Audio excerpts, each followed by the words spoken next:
Assalamualaikum Ananda Soli dan Soleha. Semangat pagi. Hari ini kita akan belajar tematik. Kita belajar di pembelajaran 6. Di pembelajaran 6 ini ada muatan bahasa Indonesia dan PPKN. Untuk hari ini kita akan belajar muatan bahasa Indonesia saja. Sekarang perhatikan buku kamu halaman 53. Di halaman 53 ini ada teks yang berjudul Roda Pengubah Wajah Dunia.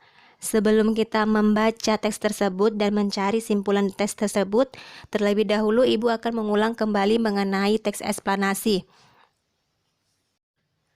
Teks eksplanasi merupakan teks yang berisi informasi tentang suatu hal atau fenomena yang terjadi di masyarakat. Teks eksplanasi bertujuan untuk memberikan penjelasan kepada pembaca tentang proses terjadinya sesuatu.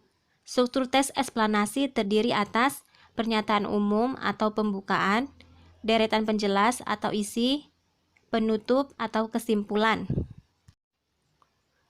Kita dapat menuliskan simpulan dari sebuah teks eksplanasi dengan membaca terlebih dahulu teks tersebut secara keseluruhan. Setelah itu, kita dapat mencatat pokok pikiran dari setiap paragraf dalam bentuk kata atau kalimat. Setelah itu, kita dapat menyusun kata atau kalimat tersebut menjadi paragraf yang padu. Itulah penjelasan kembali mengenai teks eksplanasi. Sekarang mari kita baca teks yang ada di halaman 53. Roda Pengubah Wajah Dunia. Perhatikan semua benda di sekeliling kita. Adakah yang memiliki roda? Banyak sekali mesin, peralatan, alat transportasi, dan benda buatan manusia menggunakan roda. Roda merupakan salah satu penemuan terbesar manusia yang membuat semua pekerjaan menjadi lebih mudah. Awalnya, roda dibuat oleh ahli menggunakan mesin pemintal. Peninggalan roda paling tua berasal dari Mesopotamia yang digunakan untuk kendaraan di sekitar tahun 3000 sebelum Masehi. Kemudian muncul juga di Tiongkok, Arab, Eropa, dan belahan dunia lainnya. Perkembangan roda dimulai dari bentuk sederhana berupa balok kayu yang digulingkan, kemudian diubah menjadi potongan melintang balok kayu. Roda bundar utuh dengan pasak di tengahnya, hingga roda berjari-jari. Bagian tengah roda kemudian juga diganti besi sehingga roda menjadi semakin kuat. Seiring dengan perkembangan zaman, roda terus mengalami perbaikan. Charles Goodyear pada tahun 1839 berhasil menciptakan ban terbuat dari karet yang lebih tahan goncangan dan lebih kuat terhadap gesekan permukaan jalan. Pada tahun 1845, Thomson dan Dunlop kemudian menciptakan ban yang berisi udara. Pada perkembangannya, saat ini roda mempunyai banyak ukuran dan jenis. Ada yang terbuat dari besi, kayu, karet, atau gabungan dari beberapa jenis bahan yang disesuaikan dengan fungsinya. Berkat penemuan roda, menempuh jarak antar tempat di berbagai belahan dunia menjadi lebih mudah dan lebih cepat. Pengaruh roda sangat terasa terhadap perkembangan ekonomi masyarakat dunia karena pendistribusian barang-barang perdagangan menjadi lebih cepat dan mudah. Tanpa roda, tentunya kehidupan manusia akan menjadi sangat sulit. Nah, itulah teks yang ada di halaman 53.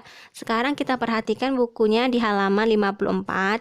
Di sini ada garis waktu sejarah perkembangan roda berikut.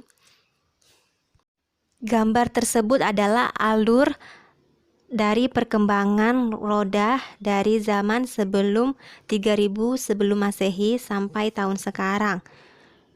Pertama, sebelum 3000 sebelum Masehi, gelondongan kayu yang digulirkan untuk memindahkan barang. Jadi, di zaman ini masih menggunakan balok kayu yang digulingkan. Lalu, masuk ke tahun 3000 sebelum Masehi, masyarakat menggunakan mesin pemintal.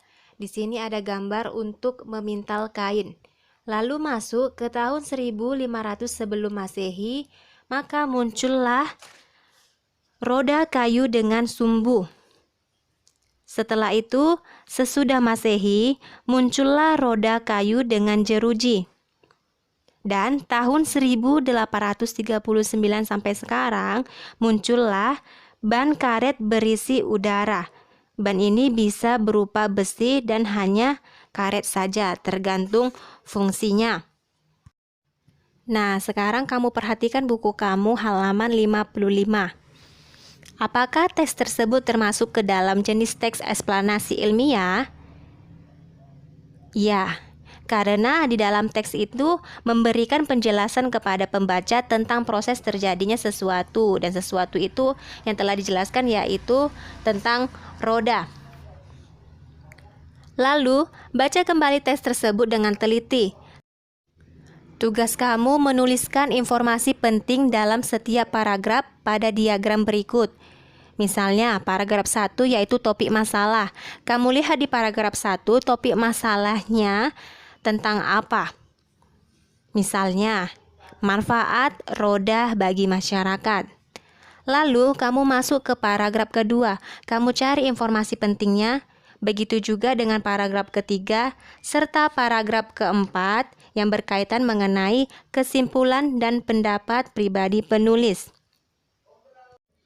Baiklah Nana, untuk hari ini tugasnya hanya itu. Jangan lupa dikerjakan. Kita sudahi pembelajaran ini dengan mengucapkan hamdalah. Alhamdulillahirrabbilalamin. Wassalamualaikum warahmatullahi wabarakatuh.